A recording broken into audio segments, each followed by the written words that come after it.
Now, Is that from Van Gogh? no, this is almost an inspiration from Cezanne, the card players. I mixed it up, but A it little? looked so familiar. Oh, sure. I'm sorry. Right. So,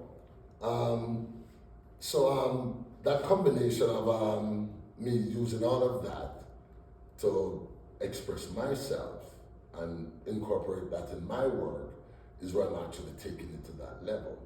So, for example, if you look at the three card players, this painting itself is a combination of Cezanne and Picasso, but also Monet. Easily. What you see in here is actually synthetic cubism, Yeah, okay. which involving mostly the flattening of the surface Yeah. without showing in the form of three-dimensional or two-dimensional. Just a flat surface. But I tend to like, I don't, when I feel the flatness, it bothers me a little. So I skew it a little to get my little satisfaction. And my satisfaction is a little three-dimensional, but still with a little flatness to it, you know?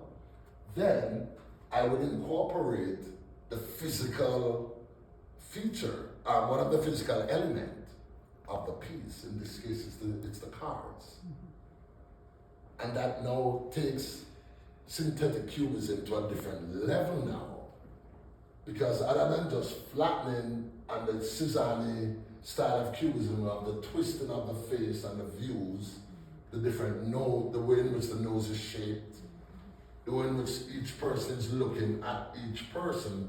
This guy is actually looking at you guys over here, but he's also looking at his cards here on the table.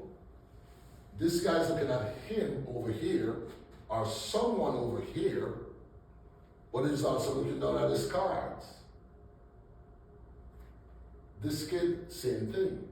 He's looking here while he's also looking at this guy over here. So you have different viewpoints of each person's perspective.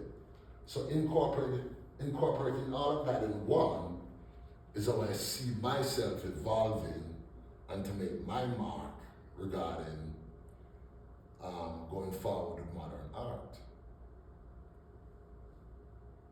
So far, so good. Any questions? You do have 3 minutes. 3 minutes left? Oh, wow. Okay.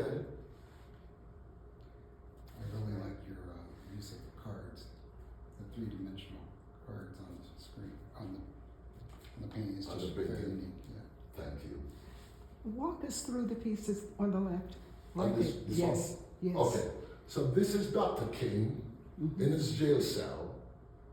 And this is actually now what you call analytic cubism, which is the fragmentation of the actual subject or object within the painting. So if you can see, I fragmented his entire body and based it a lot based on the bars of the actual cell door, because he's actually looking out from the cell. So I wanted to make not just the cell be a separate thing on its own, but how to incorporate everything even within the structure of him. So he becomes a part of the whole cell.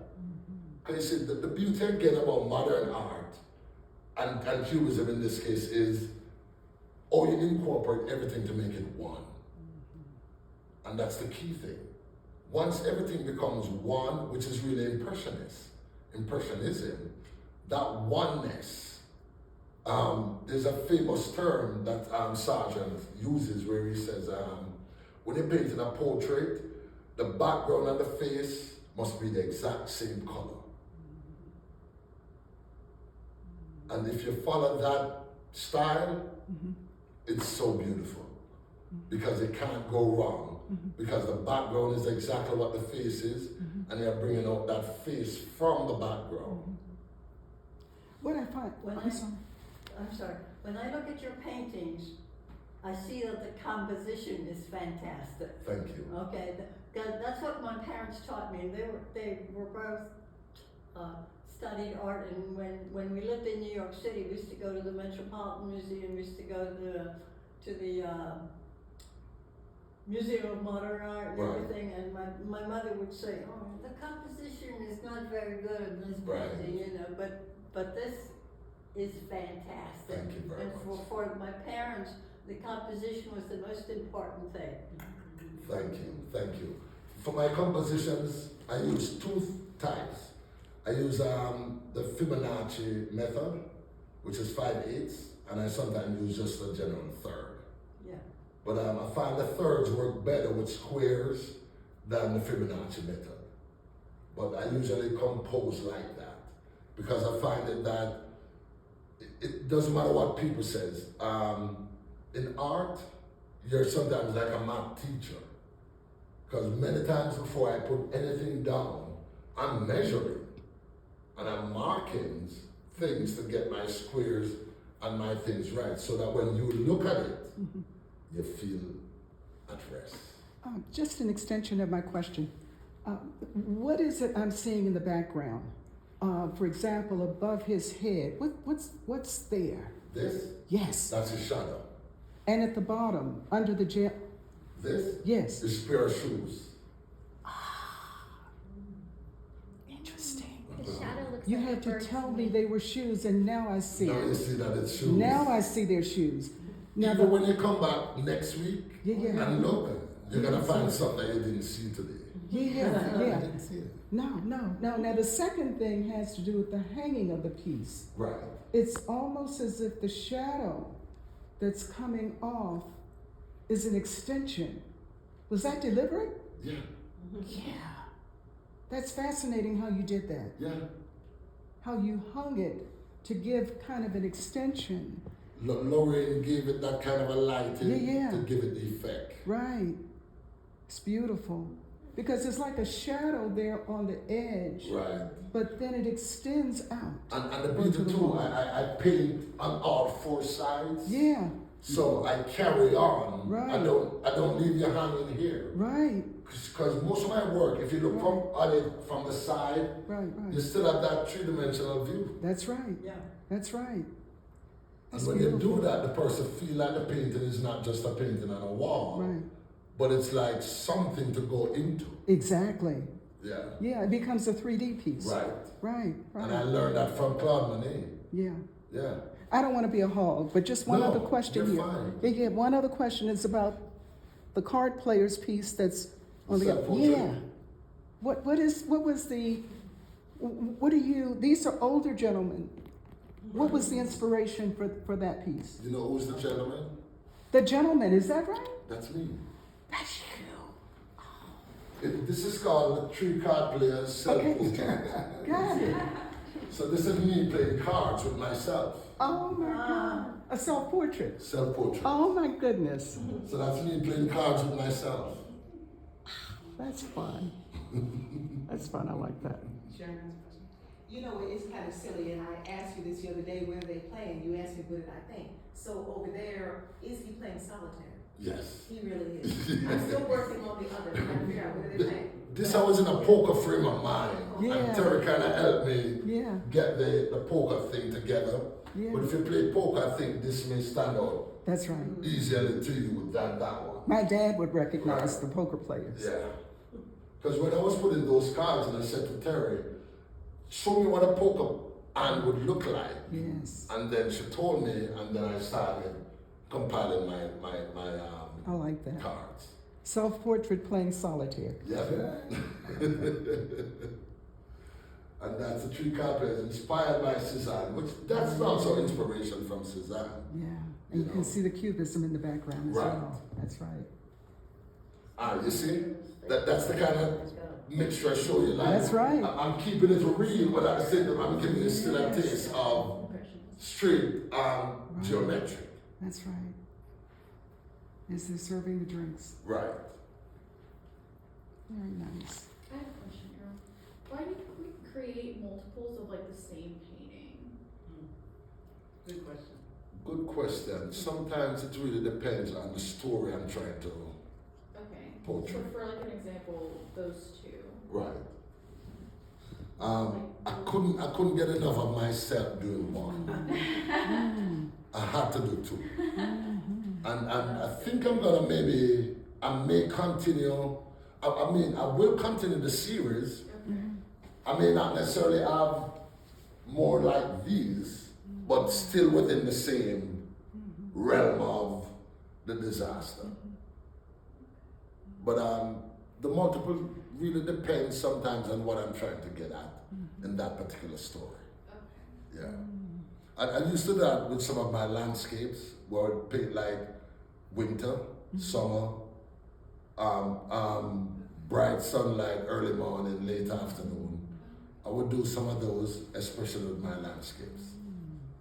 But for these kind of stuff, it's the storyline that may call me to do maybe multiple of the same. Because I thought of this originally as, I named it originally as the morning effect and afternoon effect. Because I painted it like that. But then I said, you know, after the execution make more sense.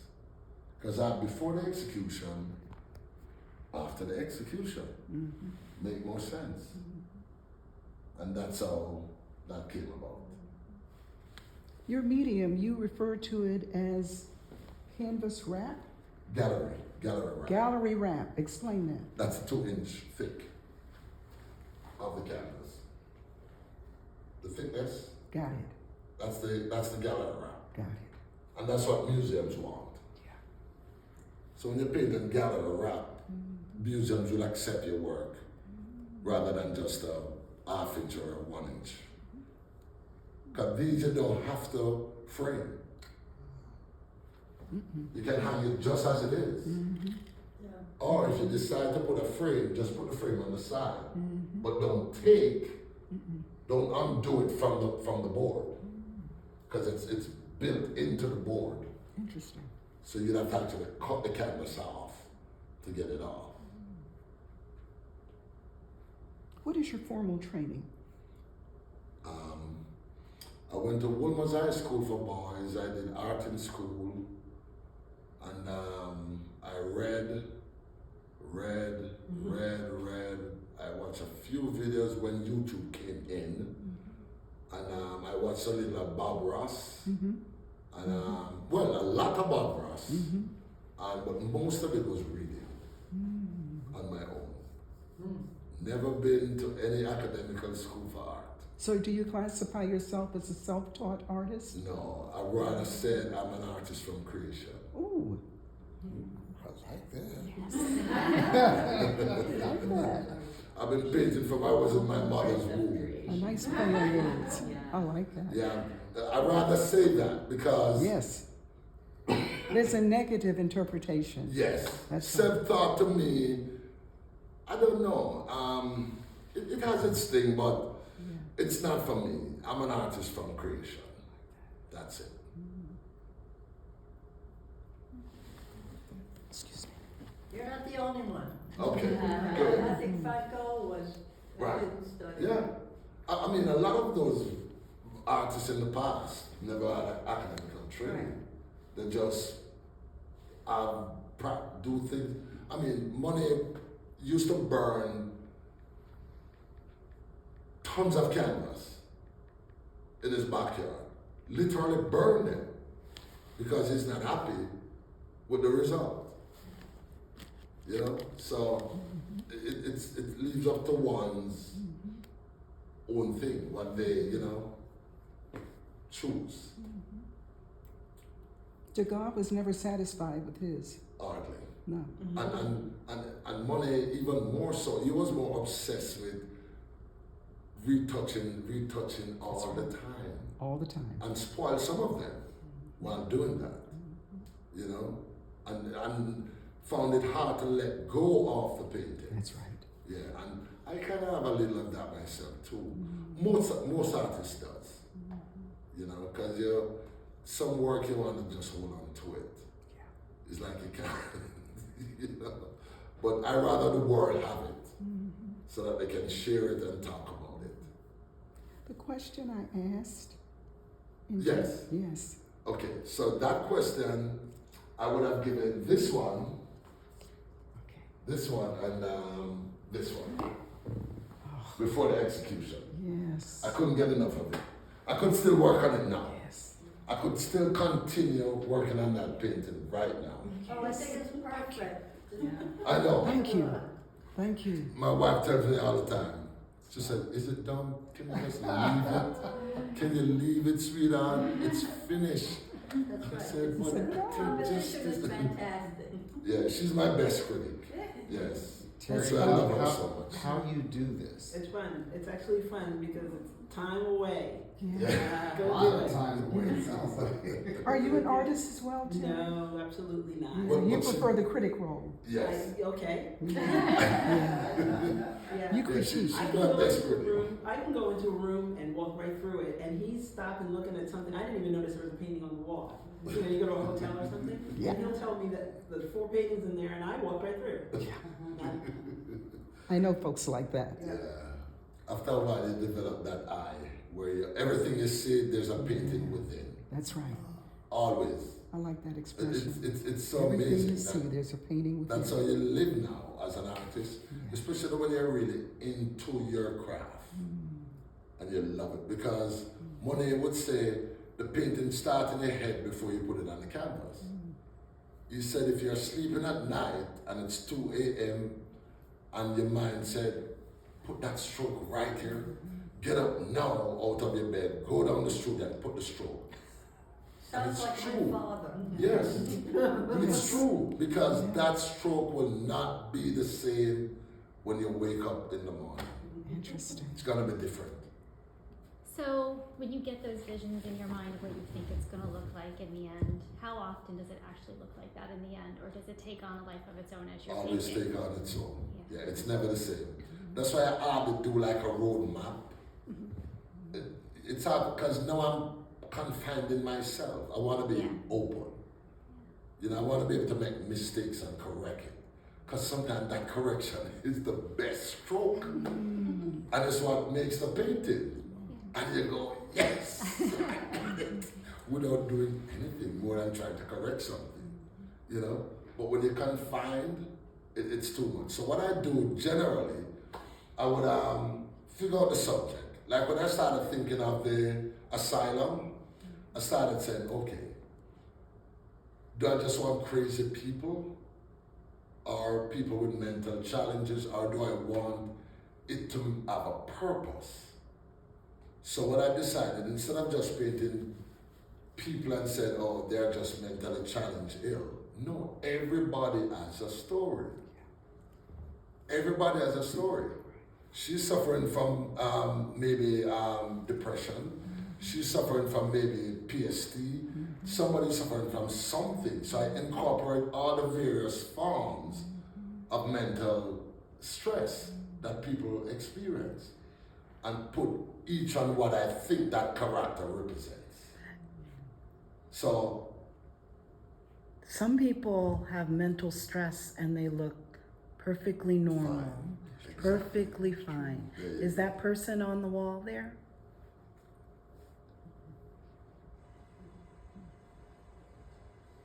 not quite. Okay. Maybe that's Not quite. to But be maybe to come. continued. Yeah, to come. So Because do- I'm still continuing the series. Yeah. Yeah, I've painted at least 2 new ones already for that series that I'm going to be coming soon, and those are going to be mind-blowing. I have 2 stories to share with you later Okay. that maybe someday we'll see them on your wall. Wonderful. Yeah. Right. That's your portrait also up there, right? Self Yes. Mm-hmm. Tara's favorite picture. Ah, Yeah, Tara loves it from the first day I did it. nice. Can I ask a question Yes. about some of the portraits in the conference room, actually? Are those based on real people, or are they sort of made up in your mind? But or they're real people. real people? They're Okay. real people, and I just create a story for them. Gotcha. Because that's pretty much a tribute to the Cuban experience is a tribute to Cuban vendors who used to come over into Jamaica, where I was from, where I'm from, and they would trade cigars with Jamaicans. And it was like a kind of backdoor, what you call it, underground kind of thing. They usually, I think they call them Juventus, which is really ladies of the night, so to speak, which is a term that they use to just, for what they do. The coal miners is a tribute to coal miners, because these are people that are forgotten.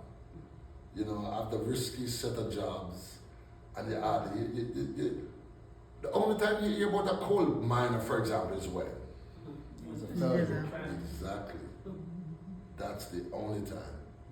We never remember them at any point, realizing that what they do keeps the economy in certain parts going because of the mining of coal. But nobody remembers them until there's a trapped or an explosion and people are trapped.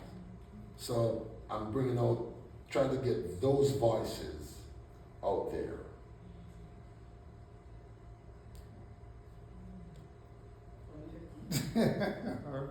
I could go on and on, so Right, you have to that's stop me. Gotta rein them in. Very good. I mean, you know. I could keep going, and I love to talk about art. Any more questions? Did I Yeah, answer all Frederick the Douglass questions? drinking. It isn't like a strict timeline we have. If anyone has any more questions, like, feel free to ask. What is he drinking? I'm Scotch. my drink. Your drink. My drink. Okay. I would like you to talk about the piece just to the left of him. What is that called? I don't recall. And Musician. can you just talk about the musician? Can you The talk about that? musician. Because I see it It's as a street different. musician on the street side with his dance. So and this is now what you call analytic cubism, which is the fragmentation of the actual subject.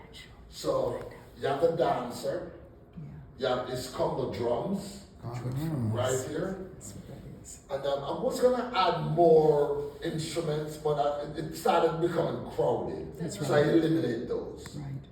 And then you have his guitar.